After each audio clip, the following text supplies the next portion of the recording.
السلام علیکم ورحمۃ اللہ تعالی وبرکاتہ۔ نحمده ونصلي ونسلم على رسوله الكريم اما بعد فاعوذ باللہ من الشیطان الرجیم بسم اللہ الرحمن الرحیم ان اللہ وملائکته یصلون علی النبی یا ایہا الذین آمنوا صلوا علیہ وسلموا تسلیما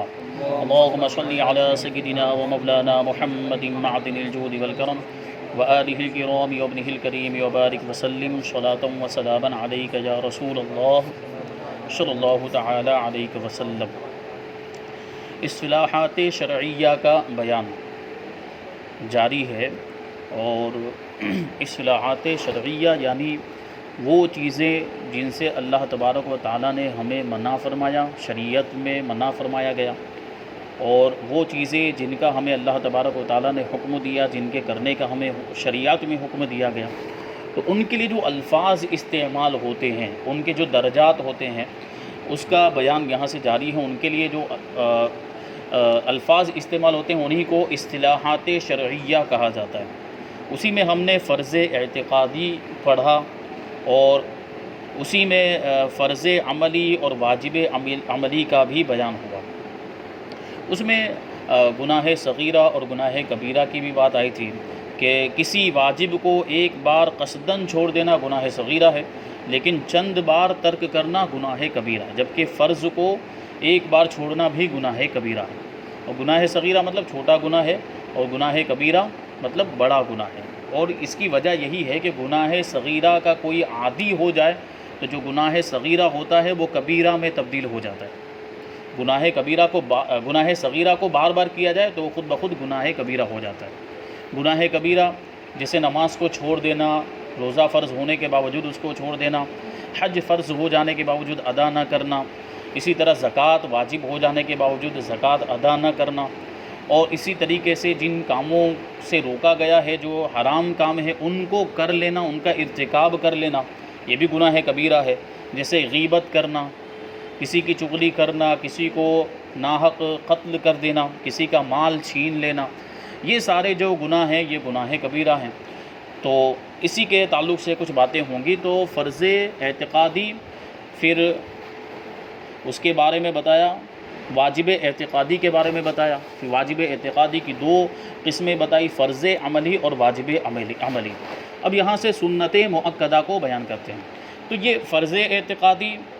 پھر واجب اعتقادی، پھر اس میں فرض عملی، واجب عملی، یہ ساری قسمیں تو بتائیں، لیکن عام طور پر سمجھنے کے لیے اس کو یوں یاد رکھیں کہ جہاں فرض بولا جاتا ہے اس کا مطلب یہ ہوتا ہے کہ وہ بہت ضروری ہے، اس کا کرنا ضروری ہے، اور اس کا چھوڑنا گناہ کبیرہ ہے، اور اس کا چھوڑنے والا جان بوجھ کر چھوڑنے والا گناہ کبیرہ کا مرتکب ہے اور جہنم کے عذاب کا مستحق ہے۔ یہ فرض کا مطلب ہوتا ہے، اور اس کا انکار کرنے والا عام طور پر اس کا انکار کرنے والا کافر ہوتا ہے، ایسے فرض کا انکار کرنے والا جس کا ثبوت دلیل قطعی سے ہو۔ تو ایسے فرض کا کوئی انکار کرے تو وہ کافر ہو جاتا ہے۔ اور واجب کو آپ یوں سمجھے کہ جس کا ثبوت دلیل قطعی کے ذریعے سے تو نہیں ہوتا ہے، دلیل ظنی کے ذریعے سے ہوتا ہے، لیکن اس کا بھی اگر کوئی عادی ہے تو وہ بھی گناہ کبیرہ کا مرتکب ہوتا ہے، اور وہ بھی جہنم کے عذاب کا مستحق ہوتا ہے۔ اور اس کا جو منکر ہوتا ہے وہ کافر تو نہیں ہوتا، لیکن گمراہ ہوتا ہے اور فاسق ہوتا ہے۔ تو یہ بات ذہن میں رکھنی ہے فرض اور واجب کے تعلق سے۔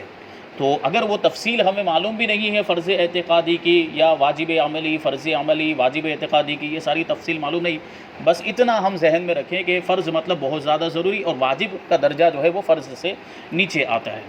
اب یہاں سے بیان کرتے ہیں سنت مؤکدہ کا۔ یہ سنت مؤکدہ کسے کہتے ہیں؟ یہ لفظ بھی آپ کو ذہن میں رکھنا ہے کہ سنت مؤکدہ نہیں ہے، سنت مؤکدہ ہے۔ مؤکدہ کا مطلب ہی ہوتا ہے جس کی تاکید آئی ہو، تاکید سے ہی بنا ہے مؤکدہ، ٹھیک ہے؟ اس کو بیان کرتے ہیں سنت مؤکدہ کسے کہتے ہیں، تو فرماتے ہیں کہ وہ جس کو حضور اقدس صلی اللہ علیہ وسلم نے ہمیشہ کیا ہو، البتہ بیان جواز کے واسطے کبھی ترک بھی فرمایا ہو۔ بیان جواز یعنی جواز کو، اس کا چھوڑنا جائز ہے، اس کو بیان کرنے کے لیے کبھی نبی کریم صلی اللہ علیہ وسلم نے اس کو چھوڑا بھی ہو، ترک بھی فرمایا ہو۔ تو سنت مؤکدہ کا مطلب بھی یہی ہوتا ہے کہ کبھی کبھار کسی مجبوری کی وجہ سے چھوڑ دیا تو کوئی گناہ نہیں ہے، البتہ اس کو کرنا چاہیے، اس پر عمل کرنا چاہیے۔ سنت مؤکدہ کہ اس کی تاکید آئی ہے اور نبی پاک صلی اللہ علیہ وسلم نے اس پر ہمیشہ عمل کیا ہے، اس وجہ سے ہمیں بھی اس پر عمل کرنا ہے۔ یا وہ کہ اس کے کرنے کی تاکید فرمائی ہو مگر جانب ترک بالکل مسدود نہ فرما دی ہو، یعنی چھوڑنے کا دروازہ بالکل بند نہ کر دیا گیا، چھوڑنے کی بھی گنجائش ہے، کبھی کوئی مجبوری آ گئی، کبھی کوئی ایسا موقع آ گیا کہ چھوٹ گئے سنت موقدہ، تو آدمی گنہگار نہیں ہوگا۔ البتہ عادت اس کی بھی نہیں بنانی چاہیے، ٹھیک ہے، چھوڑنے کی۔ اس کا ترک اساءت ہے، اساءت مطلب برا کام، اساءت مانے برا کام ہے۔ سنت موقدہ یعنی ایسا عمل جس کو نبی پاک صلی اللہ علیہ وسلم نے ہمیشہ فرق کیا ہو، اس پر عمل کیا ہو، یا وہ عمل جس کے کرنے کی تاکید فرمائی ہو، تو ظاہر سی بات ہے اس کو چھوڑنا یہ برا کام ہوگا، اساءت ہوگا۔ تو سنت موقدہ کو چھوڑ دینا اساءت میں شمار ہوتا ہے، اور اس کا کرنا ثواب ہے، اور نادراً ترک کر دینے پر عتاب اور اس کی عادت پر استحقاق عذاب ہے۔ نادراً یعنی کبھی کبھار چھوڑ دینا، کبھی کسی مجبوری کی وجہ سے ایک مرتبہ چھوڑ دیا تو اس پر کوئی عتاب نہیں، کوئی گناہ نہیں ہے، لیکن اگر کبھی کبھی چھوڑنے کی، کبھی کر لیتا ہے، کبھی چھوڑ دیتا ہے، کبھی کر لیتا ہے، ایسا نادراً وقفے کے ساتھ وہ اس کو چھوڑتا رہتا ہے، تو اس پر عتاب ہے، یعنی یہ بھی ناراضگی کا سبب ہے، یہ بھی ناراضگی کا سبب ہے۔ کبھی کسی مجبوری کی وجہ سے چھوٹ جاتا ہے تو اس پر کوئی عتاب نہیں، لیکن اب اس میں نادراً کبھی کبھی چھوڑتا ہی رہتا ہے، اس طرح بیچ میں درمیان میں کبھی بغیر مجبوری کے بھی چھوڑتا رہتا ہے، تو اس پر عتاب ہے، یعنی یہ ناراضگی کا سبب ہے، اور اس کی عادت بنا لی، چھوڑنے کی عادت بنا لی ہے تو مستحق عذاب ہے، یعنی پھر وہ ایسا شخص جو سنت موقدہ کو چھوڑنے کا عادی ہے پھر وہ بھی گنہگار ہوگا۔ مستحق عذاب ہونے کا مطلب کیا ہوا کہ گنہگار ہے وہ شخص بھی۔ جیسے سنت موقدہ نماز ہوتی ہے، وہ سنت موقدہ کو چھوڑنے کا کوئی عادی ہو گیا، مطلب چھوڑ ہی دیتا ہے، روزانہ پڑھتا ہی نہیں ہے، تو وہ بھی مستحق عذاب ہے، گنہگار ہے۔ سنت غیر مؤکدہ کسے کہتے ہیں؟ سنت مؤکدہ سے نیچے درجہ آیا ہے سنت غیر مؤکدہ کا، تو بیان فرماتے ہیں کہ سنت مؤکدہ وہ ہے کہ نظر شرع میں ایسی مطلوب ہو کہ اس کے ترک کو ناپسند رکھے، مگر اس حد تک کہ اس پر وعید عذاب فرمائے، عام ازی کے مگر نہ اس حد تک کہ اس پر وعید عذاب فرمائے، عام ازی کے حضور سید عالم صلی اللہ علیہ وسلم نے اس پر مداومت فرمائی یا نہیں، اس کا کرنا ثواب اور نہ کرنا اگرچہ عادتاً ہو موجب عتاب نہیں ہے۔ کیا مطلب ہوا کہ شریعت کی نگاہ میں اس کو چھوڑنا پسند نہیں فرمایا گیا، یعنی سنت غیر مؤکدہ کو چھوڑنا یہ ناپسندیدہ عمل ہے شریعت کی نگاہ میں، مگر اس قدر ناپسندیدہ بھی نہیں ہے کہ اس کے چھوڑنے والے پر عذاب کی وعید ہو کہ وہ گنہگار ہو جائے، یعنی سنت غیر مؤکدہ کو اگر کوئی چھوڑ دے تو گنہگار نہیں ہے، سنت مؤکدہ کے کرنے پر ثواب ہے لیکن چھوڑنے پر کوئی عتاب اور عذاب نہیں ہے۔ عام ازی کہ حضور صلی اللہ علیہ وسلم نے، یعنی اس سے عام کہ حضور صلی اللہ علیہ وسلم نے اس پر ہمیشگی فرمائی ہے یا نہیں فرمائی ہے، لیکن وہ سنت غیر مؤکدہ جو ہوتی ہے اس کا کرنا ثواب ہوتا ہے اور نہ کرنا اگرچہ عادت ہے، یعنی ہمیشہ سنت مؤکدہ کو اگر کوئی چھوڑتا ہے، اس کے چھوڑنے کی عادت بنا لیتا ہے، تب بھی وہ موجب عتاب نہیں ہے۔ تو چھوڑنا ناپسندیدہ عمل ہے، سنت غیر مؤکدہ کو بھی نہیں چھوڑنا چاہیے، اس کو کرنا چاہیے۔ البتہ اس میں یہ بات ہوتی ہے کہ جن کے فرائض باقی ہوتے ہیں تو ان کو پہلے فرائض ادا کرنے چاہیے، بعد میں سنت غیر مؤکدہ ہے اور نوافل وغیرہ کے معاملات جو ہوتے ہیں وہ ان کی جگہ پہ کہ نفل پڑھ رہا ہے تو اس کے لیے بہتر یہ ہے کہ جو فرض باقی ہے پہلے اس کو ادا کرے۔ اس کو یوں سمجھے کہ دنیاوی معاملات کے اندر ہم دیکھتے ہیں کہ اگر کوئی کسی کا ملازم ہے تو اس کا جو سیٹ ہوتا ہے، اس کا جو باس ہوتا ہے، وہ اپنے ملازم کو کبھی کوئی بہت ضروری کام سونپتا ہے۔ اب آپ مثال کے طور پر دیکھیں کہ اس کو بہت زیادہ اپنے ملازم کو بہت ہی اہم کام اس نے سونپا کہ جس کا آج کے آج ہی مکمل ہونا ضروری ہے، ایسا کام اس کو سونپا گیا ملازم کو، اور اس کے یہاں کام کرنے والے نوکر کو اس نے بہت ہی ضروری کام سونپا۔ اب جب وہ پہنچا اپنے آفس میں یا جو دکان جو بھی وہ کاروبار کرتا تھا وہ پہنچا تو اس نے اپنے ملازم کو دیکھا تو انتہائی غیر ضروری کام میں وہ لگا ہوا تھا، اس کا ملازم بہت ہی معمولی کام کرا جس کی ابھی کوئی ضرورت نہیں تھی، جس کو اگر 10 دن کے بعد بھی کرتے تب بھی چل جاتا، تو وہ ضروری کام چھوڑ کر غیر ضروری کام میں لگا ہوا ہے، تو بتائیے کہ جو سیٹ ہے، جو باس ہے، وہ ناراض ہوگا کہ نہیں ہوگا؟ ضرور ہوگا۔ تو اسی کو اس طرح سمجھیں کہ فرض یہ بہت زیادہ ضروری عبادت ہے، عبادتوں میں اگر یہ ہے تو فرض بہت ضروری عبادت ہوتی ہے، اور نفل اور سنت غیر مؤکدہ کو آپ نے جانا کہ اس کے کرنے پر تو ثواب ہے لیکن نہ کرنے پر کوئی عذاب اور عتاب نہیں ہے۔ مطلب یہ ہے کہ اگر کوئی چھوڑ بھی دیتا ہے تو گنہگار نہیں ہے، تو اس کا مطلب یہ ہے کہ فرض کو چھوڑ کر اگر کوئی سنت غیر مؤکدہ پر عمل کر رہا ہے یا نفل پر عمل کر رہا ہے، اس کا مطلب یہ ہے کہ ضروری کو چھوڑ کر غیر ضروری پر عمل کر رہا ہے۔ تو اسی لیے کہا گیا ہے، علماء فرماتے ہیں کہ جس کے فرض باقی ہوں تو پہلے اس کو فرض ادا کرنے چاہیے۔ تو یہ چیزیں ہیں۔ اب آگے بیان کرتے ہیں کہ مستحب کسے کہتے ہیں، درجہ بدرجہ دیکھتے ہوئے چلے، پہلے فرض کو، پھر واجب کو بیان کیا، پھر سنت موقدہ کو، سنت غیر موقدہ کو بیان کیا، اب مستحب کو بیان کرتے ہیں۔ مستحب وہ ہے کہ نظر شرع میں پسند ہو مگر ترک پر کچھ ناپسندی نہ ہو، یعنی اس کا کرنا تو پسندیدہ عمل ہے لیکن اس کے چھوڑنے پر کوئی ناپسندیدگی نہیں ہے، خواہ خود حضور اقدس صلی اللہ علیہ وسلم نے اسے کیا یا اس کی ترغیب دی یا علماء کرام نے پسند فرمایا، اگرچہ احادیث میں اس کا ذکر نہ آیا، اس کا کرنا ثواب اور نہ کرنے پر مطلقاً کچھ بھی نہیں۔ اب سوال یہ پیدا ہوتا ہے کہ سنت غیر موقدہ اور نفل میں اور اس میں کیا فرق ہوا مستحب میں؟ کہ سنت غیر موقدہ میں بھی تو یہی بات بتائی گئی کہ اس کرنے پر ثواب ہے اور نہ کرنے پر کوئی عتاب نہیں، لیکن سنت غیر موقدہ کا یہ مطلب ہے کہ وہ سنت سے ثابت ہوتی ہے، تبھی اسے سنت غیر موقدہ کہا جاتا ہے، یعنی نبی پاک صلی اللہ علیہ وسلم کے عمل سے وہ ثابت ہوتی ہے، اس لیے اسے سنت غیر موقدہ کہا جاتا ہے، یا کیونکہ سنت کا لفظ ہی یہ ہمیں بتا رہا ہے کہ نبی پاک صلی اللہ علیہ وسلم سے وہ ثابت ہے۔ اب مستحب کا یہ مطلب ہے کہ وہ چاہے سنت سے ثابت ہو یا بزرگان دین کے عمل سے ثابت ہو، علماء کرام کے عمل سے ثابت ہو، جیسے بزرگان دین کے بہت سارے ایسے اعمال ہوتے ہیں جو شریعت کے خلاف نہیں ہوتے، نیک کاموں میں شمار ہوتے ہیں، اچھے کاموں میں شمار ہوتے ہیں، تو ان کا کرنا بھی کار ثواب ہو جاتا ہے، کیونکہ وہ اچھے کام ہوتے ہیں، نیک کام ہوتے ہیں۔ بہت سے ایسے کام ہیں جن کو ہم مثال کے طور پر لے سکتے ہیں، جیسے میلاد شریف منانا، یہ بزرگان دین کا عمل ہے، بزرگان دین میلاد شریف مناتے ہیں، یہ فاتحہ وغیرہ یہ سارے مستحبات ہیں، یہ مستحب اعمال ہیں کہ ان کے کرنے پر ثواب ہے اور نہ کرنے پر کوئی عذاب نہیں۔ اب اس کے یہاں مستحب تک کا بیان ہو گیا، اب یہاں اس کا اپوزٹ بتا رہے ہیں، فرض کا اپوزٹ کیا ہے، واجب کا اپوزٹ اس کی ضد کیا ہے، اور جو ہم نے اوپر سنت مؤکدہ تو اس کا اپوزٹ کیا ہوگا، سنت غیر مؤکدہ کا اپوزٹ کیا ہوگا، تو اس کو بیان کرتے ہیں۔ تو فرض قطعی کیا ہے، سب سے پہلے اس کو بیان کرتے ہیں۔ فرض قطعی، حرام قطعی بیان کرتے ہیں۔ حرام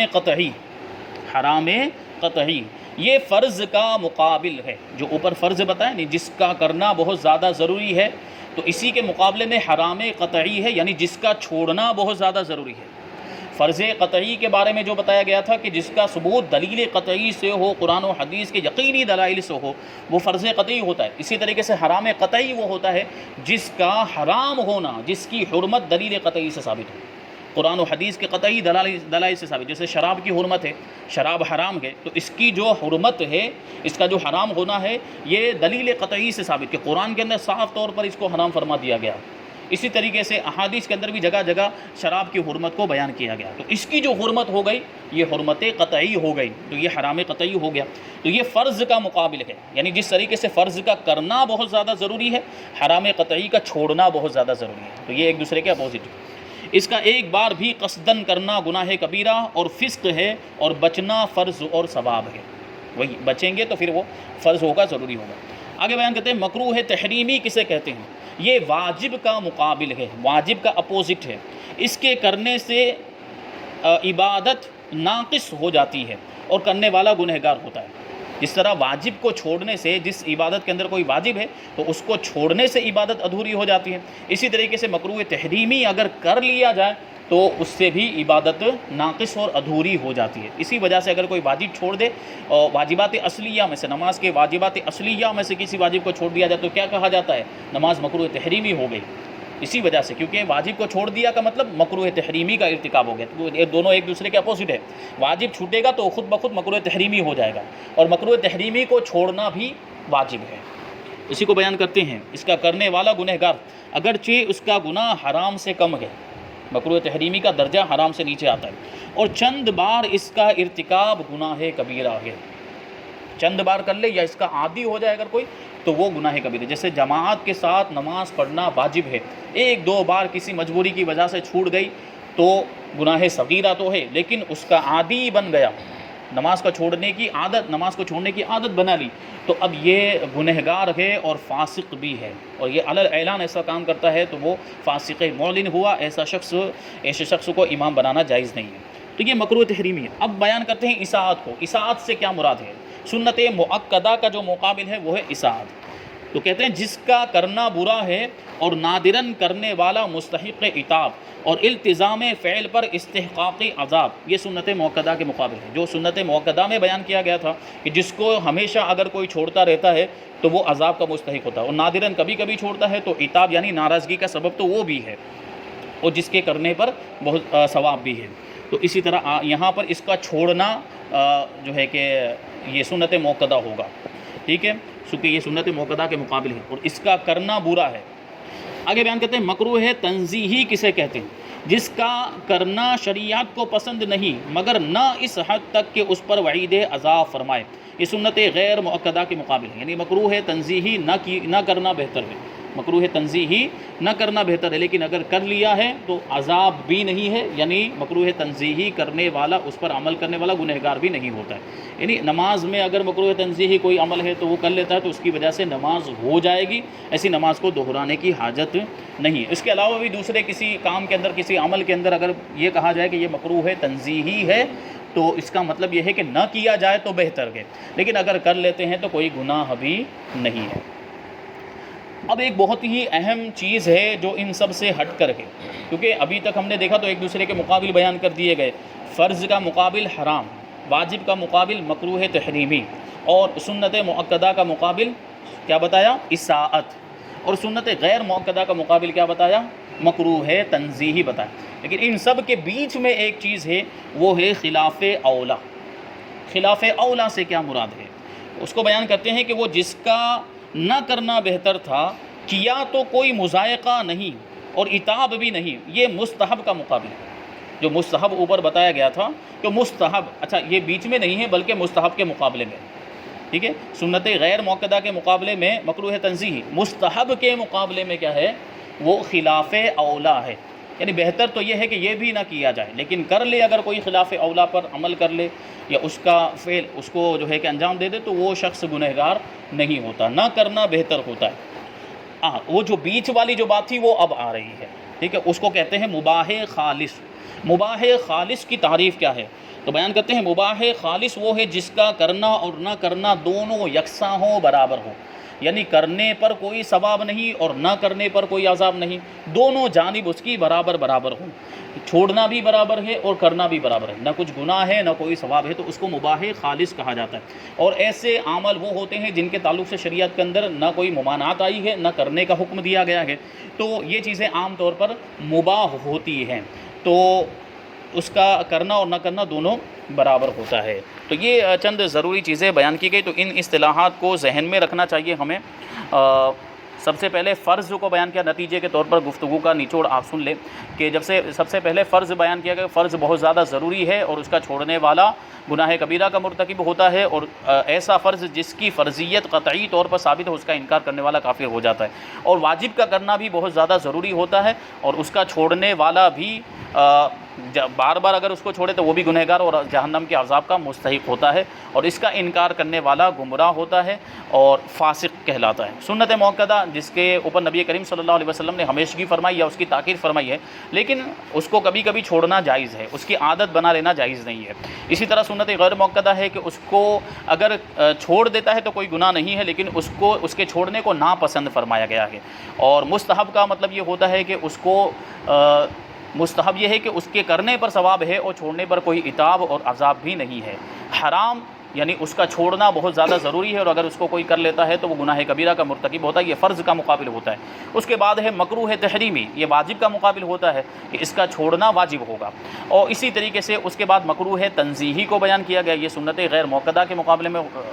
ہوتا ہے، اور اساءت یہ سنت موقدہ کے مقابلے میں ہوتا ہے کہ اس کا چھوڑنا سنت موقدہ ہوگا۔ پھر مستحب کے مقابلے میں خلاف اولا کو بیان کیا گیا کہ اس کو چھوڑنا بہتر ہے، اور اگر کوئی کر لیتا ہے تو وہ بھی گنہگار نہیں ہوتا۔ پھر ہے مباح خالص، مباح خالص یعنی ایسا کام جس کا کرنا اور نہ کرنا دونوں برابر ہے، یعنی اس پر کوئی عذاب بھی نہیں ہے اور اس کے کرنے پر کوئی ثواب بھی نہیں ہے، ٹھیک ہے۔ تو یہ چیزیں ضروری ہیں، ان کو بیان کیا گیا، آگے ان کی ضرورت پیش آئے گی کیونکہ آگے جو بیانات آ رہے ہیں، نماز کا بیان آئے گا، نماز کا بیان شروع ہو رہا ہے، تو نماز سے پہلے اذان کہی جاتی ہے اور اقامت بھی کہی جاتی ہے، تو اس کے بعد اذان اور اقامت کا بیان شروع ہو رہا ہے، تو یہ ساری اصطلاحات ان کے اندر استعمال ہوں گی، تو ہمیں اس کو سمجھنے میں ان کے ذریعے سے آسانی ہوگی۔ تو اس کے بعد اذان کا بیان انشاءاللہ تبارک و تعالیٰ، پھر نماز کا بیان آئے گا، اذان کے کچھ ضروری مسائل بیان کیے جائیں گے، پھر نماز کے مسائل۔ اللہ تبارک و تعالیٰ ہم سب کو عمل کرنے کی توفیق عطا فرمائے۔ وما علینا الا البلاغ۔ السلام علیکم۔